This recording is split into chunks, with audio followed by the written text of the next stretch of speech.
Long ago, the world was filled with people, but their hearts had turned away from God. Everywhere Noah looked, people were unkind and ignored God's ways.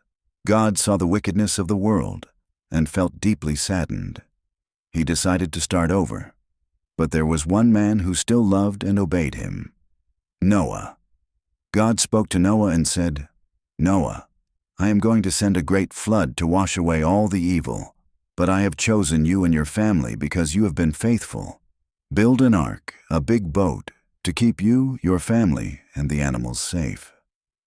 Noah listened carefully. Even though he didn't fully understand what a flood was, he trusted God and began to build. Day after day, Noah and his sons, Shem, Ham, and Japheth, worked hard. They chopped wood, hammered nails, and made the ark exactly as God instructed. People laughed at them, saying, "Why are you building a boat on dry land?"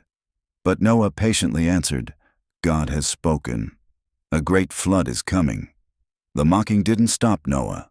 With each plank and nail, he showed his trust in God's plan. When the ark was finally complete, it stood tall and strong, ready for what was to come. One morning, Noah saw something amazing. Animals were coming from every direction. Birds soared through the sky, lions padded across the ground, and rabbits hopped quickly toward the ark. 2 by 2 they entered, just as God had promised. Inside, Noah and his family worked together to make the animals comfortable, preparing food and water for the long journey ahead. Then God spoke again. "Noah, take your family and enter the ark. The time has come." As they stepped inside, God himself closed the door. The sky darkened, the wind howled, and raindrops began to fall, plink, plink, plink, until the rain became a heavy downpour. Streams became rivers, rivers became lakes, and soon the whole earth was covered with water.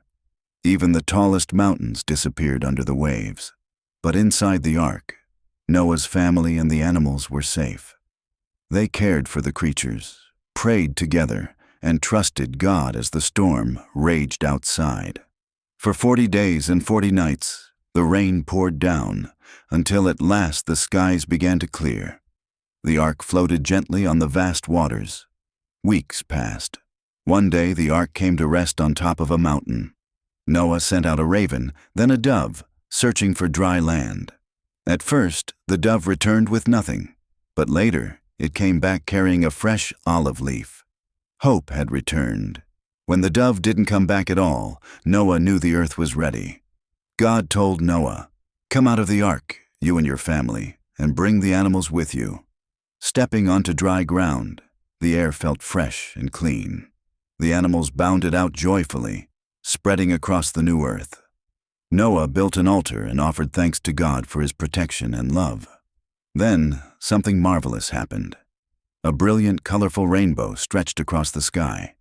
God said, "This rainbow is a sign of my promise to you and all living creatures.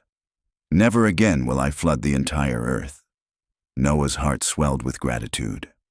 The rainbow became a symbol of hope and God's faithfulness.